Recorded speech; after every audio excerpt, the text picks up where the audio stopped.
invoking the blessings of the Lord of the universe, Satchitananda Parabrahma Paramatma, the producer and director of this cosmic movie show.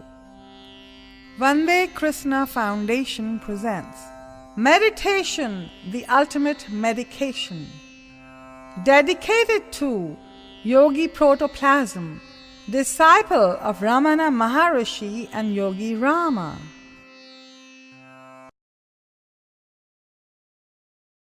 Meditation, the ultimate medication.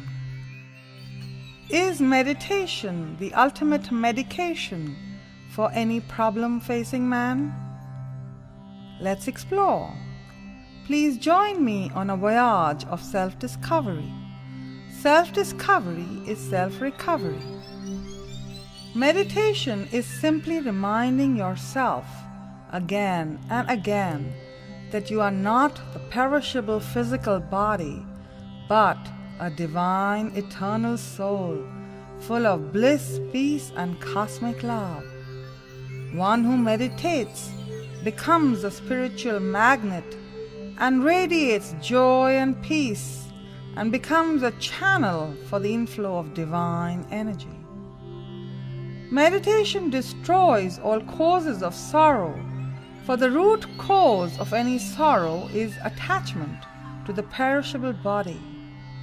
Chanting of Om helps to break attachment to the perishable body and helps one to attach to the imperishable soul. Once established in one's soul blissful nature, one learns to watch the ups and downs of life like a drama and be mentally unaffected. Example: Ramana Maharishi, the great South Indian saint, had cancer, but was not dependent on doctors and medicines and remained immersed in the bliss of samadhi or super-consciousness till his last breath.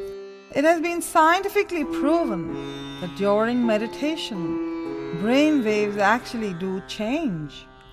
When you meditate, there is less beta, the thinking and stress-related brain waves, and more alpha, theta, and delta, the relaxation brain waves. Numerous scientific studies have proven that regular meditation has many health and other benefits. 1. Reduces dependency on medicines. You save on doctor's bills. 2. Cuts stress and psychosomatic diseases. In AIDS patients, their T-cell counts increased. In heart patients, the heart disease got reversed. Depression patients recovered. Cancer patients showed remission. Chronic pain decreased, etc., etc. 3. Develops intuition, concentration, memory, and willpower. 4. Makes mind peaceful, stable, and equipoised in the ups and downs of life. So many youngsters commit suicide nowadays if they don't do well in exams or suffer heartbreaks.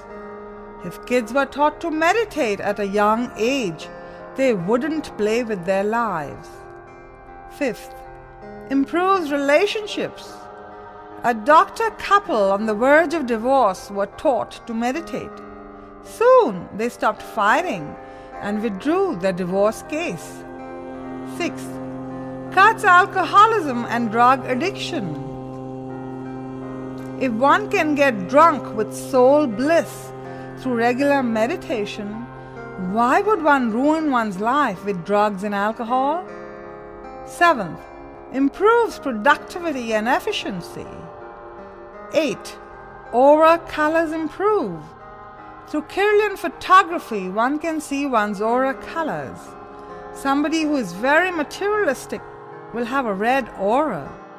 A spiritual person will have a purple aura, and an enlightened master will have a white aura. 9. Leads to moksha or enlightenment or freedom from the repeated cycle of birth, old age, disease, and death.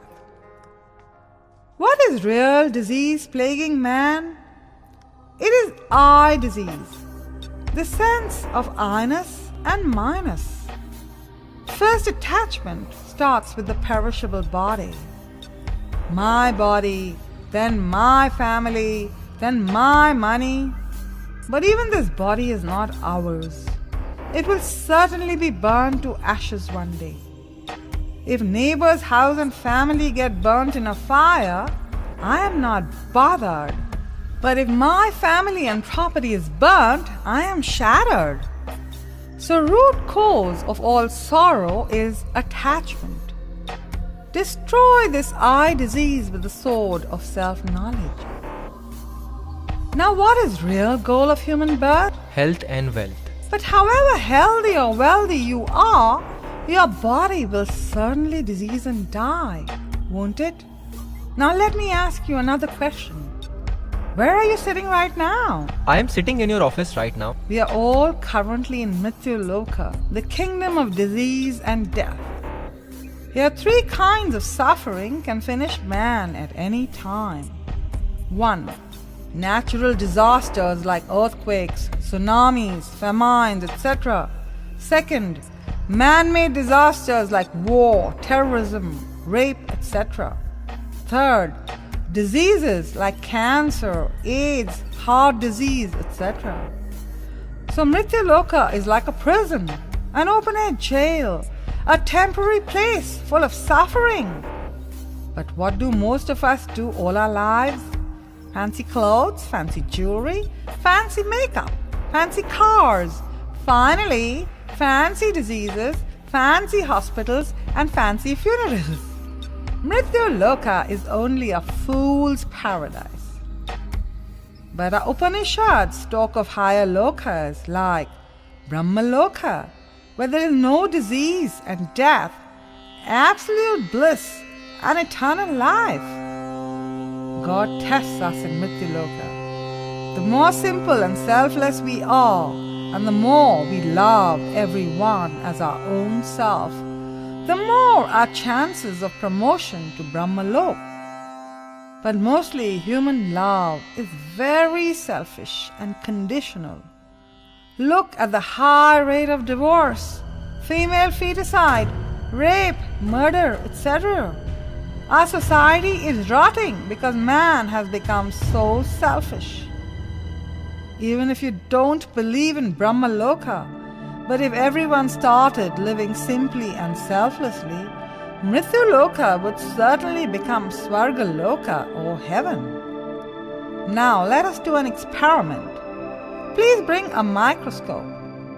Let us examine a cell under a microscope. What is it made of? Protoplasm. Right. So whether you are rich or poor, black or white, male or female, we are all made of protoplasm.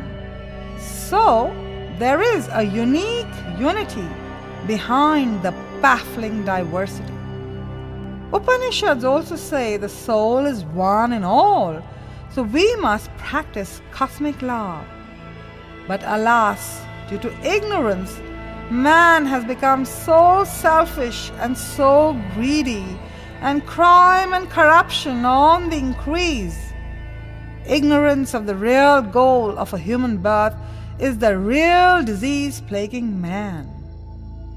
Like there are 3 kinds of suffering, there are also 3 kinds of intelligence. First class. Buddha had first class intelligence. He was a prince, had a beautiful wife and son, and could have spent his whole life partying. But he saw old age, disease, and death, questioned suffering, did intense meditation, and attained enlightenment. Second class.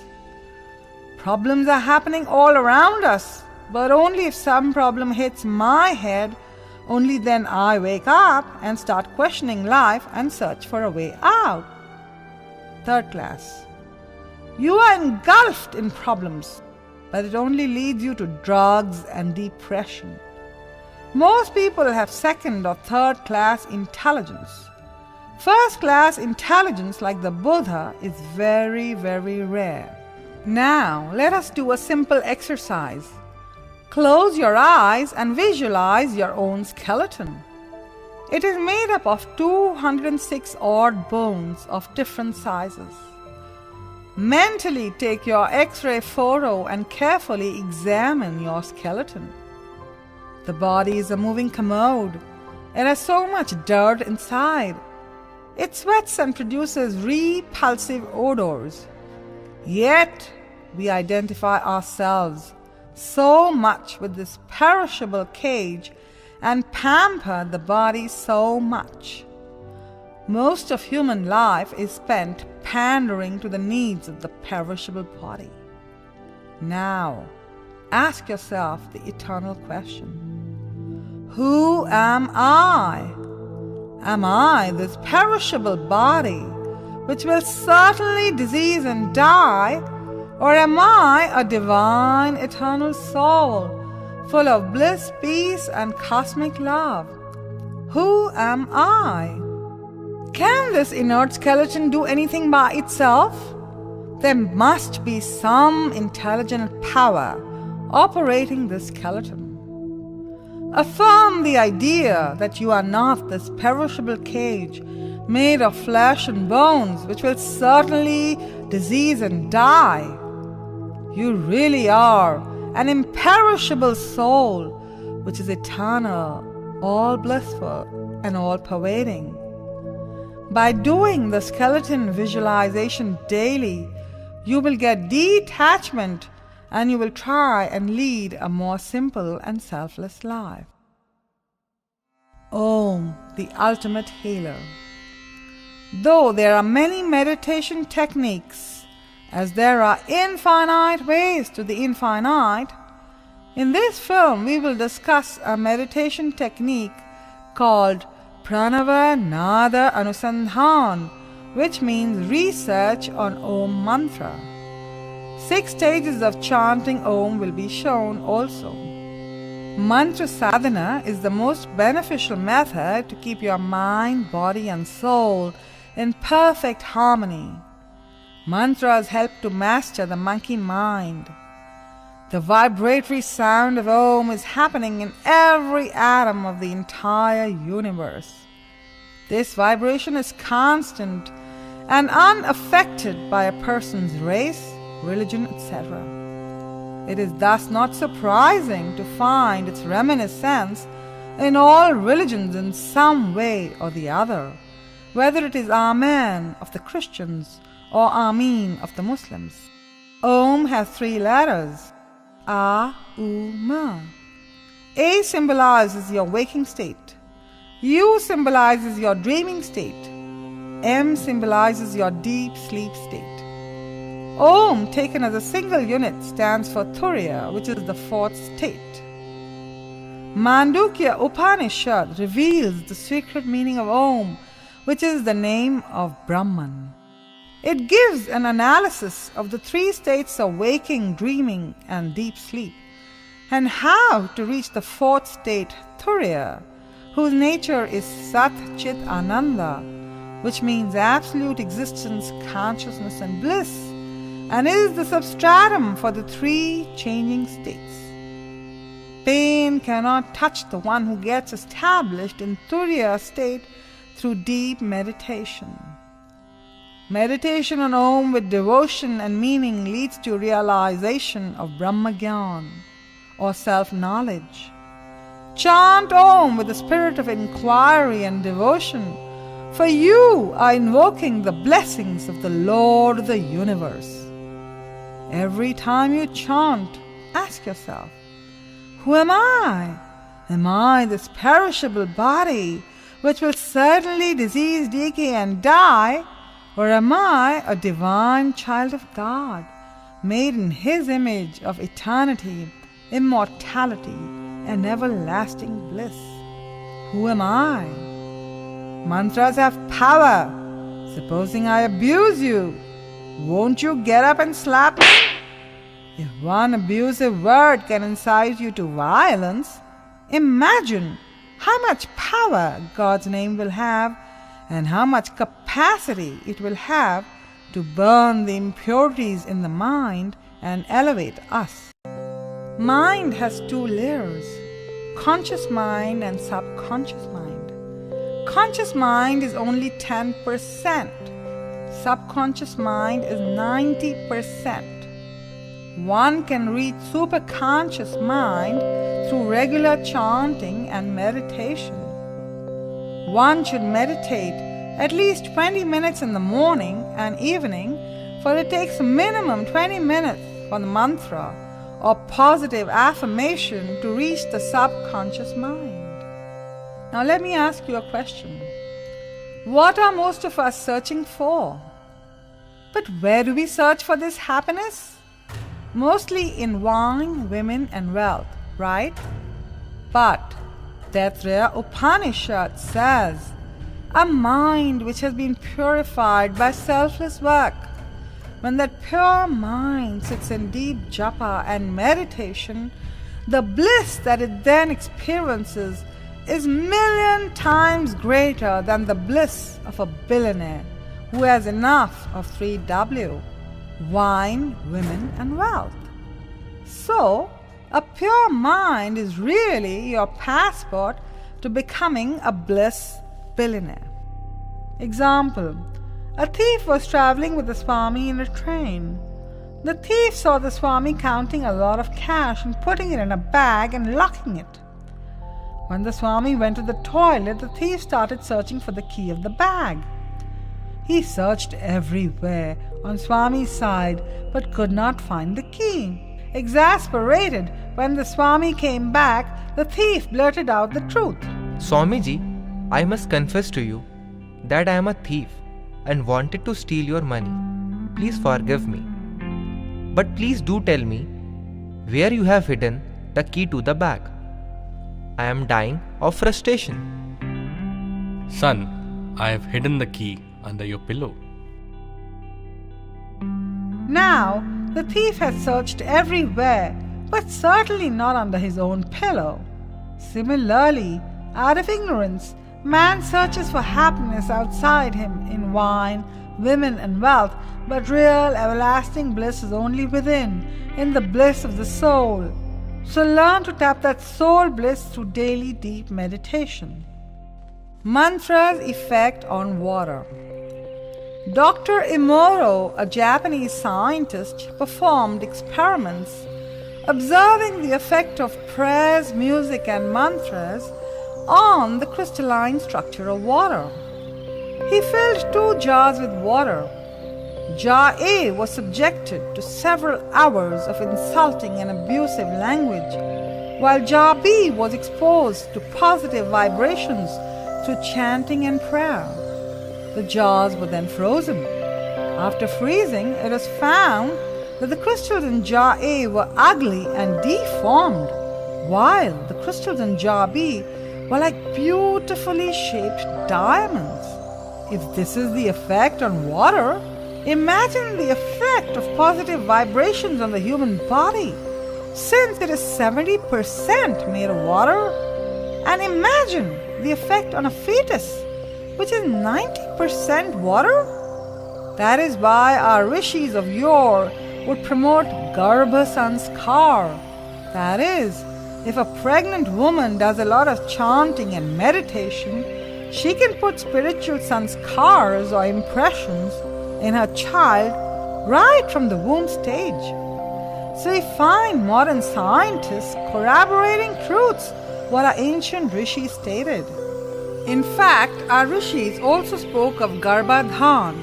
That is, if a couple want to attract a spiritual soul in their womb, they should chant, pray and meditate first and then try for a baby. Garbhadhan and Garbhasanskar should be taught to all would-be parents so that they can raise kids who are simple, selfless and spiritual and not greedy and corrupt as we see in society today. By simply observing one's breath, one can measure one's spiritual progress by a technique called Prajna Pratyaveekshana.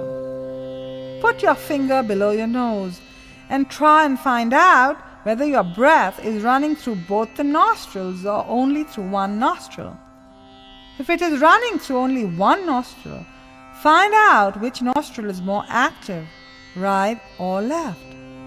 When the left nostril is more active, it is called Chandra Nadi in yogic terminology, and when the right nostril is dominant, it is called Surya Nadi. If the left nostril is more active, the mind will be more meditative and peaceful.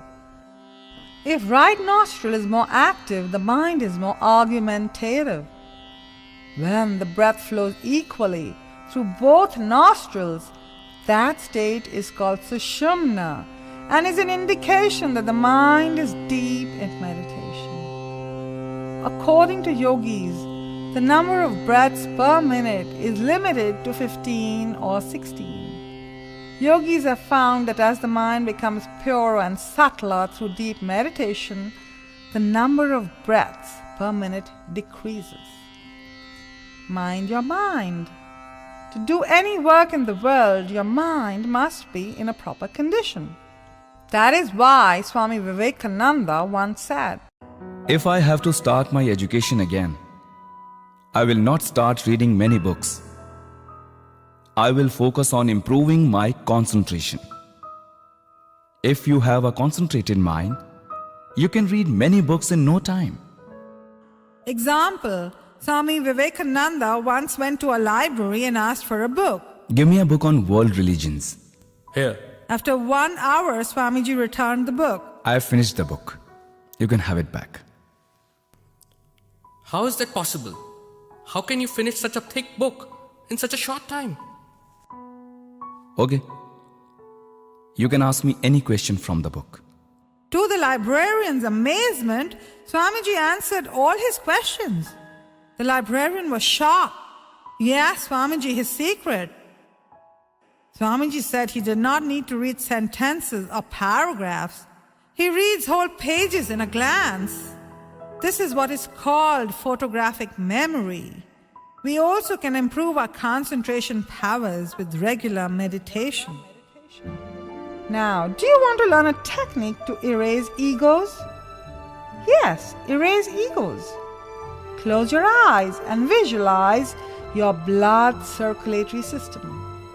Hundreds of blood vessels are transporting blood to every part of the body.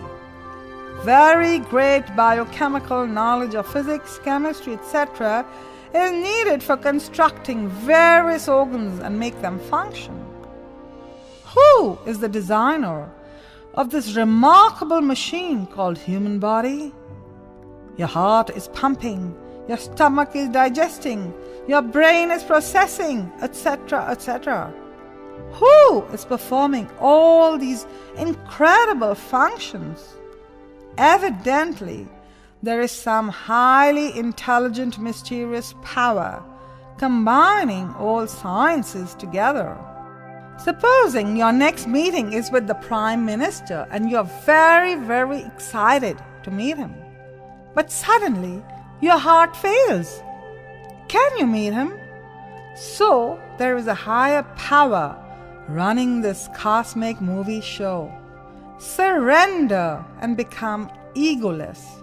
Lesson. Cultivate humility and understand that you are not the doer. You are only an instrument of God. Mahatma Gandhi shook the entire British Empire, but he never said, "I did it." He always said the Lord's will was done through him. Greatness lies in being humble and simple. But most people nowadays are religious and ritualistic, but not spiritual. They quarrel over religion, but there are infinite ways to the infinite. They do a lot of pujas or pray to fulfill some worldly desire for a son, money, etc. That is called commercial devotion, trying to do business with God. Spirituality, on the other hand, implies living a simple and selfless life and seeing and serving the one Lord in all, whether rich or poor, male or female, white or black, healthy or sick. So ask yourself, am I a religious person or am I spiritual? Now please close your eyes. We will do 2 more visualizations. 1. Bless those who hurt you. Visualize someone who has hurt you and send this person vibrations of forgiveness and love, and pray for this person. Oh God, please give me strength not to judge and criticize people, but help me to be able to bless, heal, and awaken their dormant divinity. You only have come in the form of this person to test me and exhaust my past life karma. Help me to see you in all, love you in all, and serve you in all. This exercise is very powerful and helps to heal relationships, dissolve anger and hatred, and develops compassion. Negative toxic emotions like anger, hatred, jealousy, etc. only cause unease and lead to dis-ease. Second, death visualization. Imagine your dead body lying on the floor. Everyone around you is crying. Then 4 people come and take your dead body to the funeral pyre. Your body is then burnt and slowly turns to ash. Your body, which you had decorated with fancy clothes, fancy jewelry, fancy makeup, etc., is slowly turning to ash. Nothing is going with you at the time of death. Your family, your money, your property, your status, nothing. Then why do we become so greedy and so selfish? Most of the crime and corruption on the planet is due to greed and selfishness. Death visualization gives detachment and inspires one to lead a more simple and selfless life. Time is ticking away. Pause, reflect, introspect. Start an introspection diary today. Ask yourself daily, was I regular in my prayers and meditation? How much time did I waste in gossiping, watching silly serials, etc.? How much energy did I waste in getting angry? Did I do anything selfless today? Get busy in improving yourself. By improving yourself, the world will automatically improve. Now, let's check your KQ. Karmic quotient. Why is one baby born crippled and poor, while another healthy and wealthy? Through past life regression therapy made popular by American Dr. Brian Weiss, we can explore the law of karma and reincarnation theory. Example: Maya was suffering from depression. She had given birth to 3 sons, but unfortunately they died soon after. She slipped into depression and was near suicidal. She was taken to a past life regressionist to cure her depression. She was regressed and taken back to a past life. Sure enough, it was found that she had been a gynecologist in her past birth and had committed many female feticides for money. Law of karma was catching up with her in this life. No one can escape the law of karma. As you sow, so shall you reap. If everyone understood that by harming somebody else, he is only harming himself, because one soul pervades the entire universe, no one would harm another, and all crime and corruption would stop on this planet. But because people are ignorant of the law of karma, the reincarnation theory, and self-knowledge, crime and corruption are flourishing on this planet. Now, let's talk about a timeless technology that can heal our troubled times. Triple T, Turiya Transformation Technology. Imagine if the whole planet started meditating, leading simple selfless lives, and reached the Turiya state of unconditional cosmic love. We could stop all wars, crime, corruption, etc., etc. on this planet. Imagine.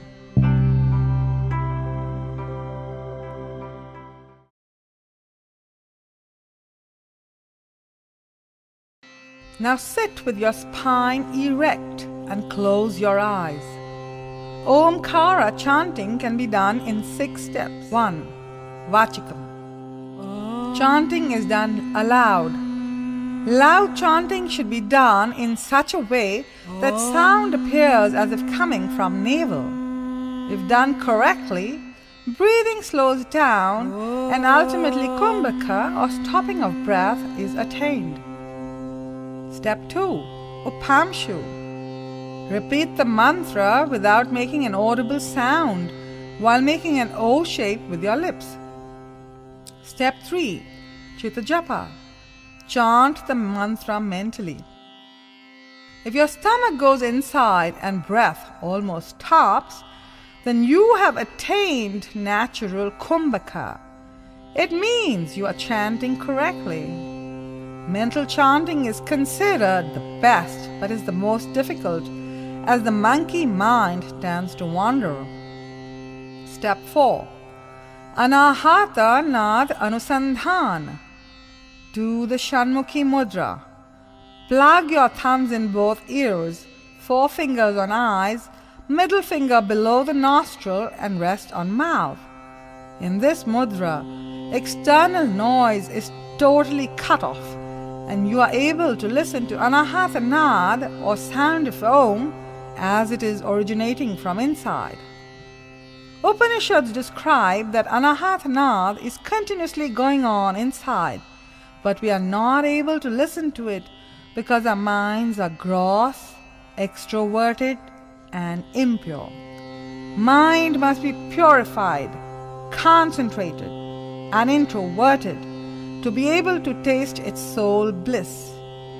You may see lights and colors within as mind becomes subtler and purer. Step 5. Brahma Bhavana, expansion of consciousness. Imagine your body filled with an awareness of a circle of love, light and joy. Keep expanding the circle of love, light and joy. Now imagine your whole body filled with the circle of love, light and joy. Keep expanding the circle of love, light and joy. Now imagine your whole house filled with the circle of love, light and joy. Keep expanding. Now imagine your whole city filled with the circle of love, light and joy. Keep expanding. Now visualize your whole country filled with the circle of love, light and joy. Keep expanding. Now visualize the whole solar system floating in the circle of love, light and joy. Keep expanding. Now it includes the Milky Way galaxy also. Awareness, awareness, everywhere. Keep expanding awareness to include Andromeda and other galaxies also. The entire universe is filled with awareness. Awareness, awareness, everywhere. Lesson. Your Divine Father is the circle of love, light and joy in which worlds and galaxies are floating like bubbles. You and your Divine Father are one. You and the infinite are one.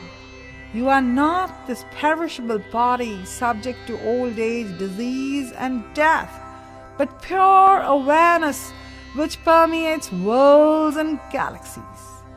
You are a part of Sat, Chit, Ananda, Para Brahma. Keep reminding yourself that you really are a divine, eternal soul full of bliss, peace and cosmic love. Keep reminding yourself. Step 6. Prajna Pratyaveekshana. This is an open-eyed meditation. Keep your eyes open. Don't look outside. Look within. Center your attention on awareness and keep affirming mentally, I am awareness. Observe the observer. If you succeed in this meditation, objects outside will appear hazy and finally disappear. If you don't have time to do 6 steps daily, do at least 2 steps, loud chanting, and then shift to mental chanting with devotion and self-inquiry. Mental chanting is more powerful but more difficult.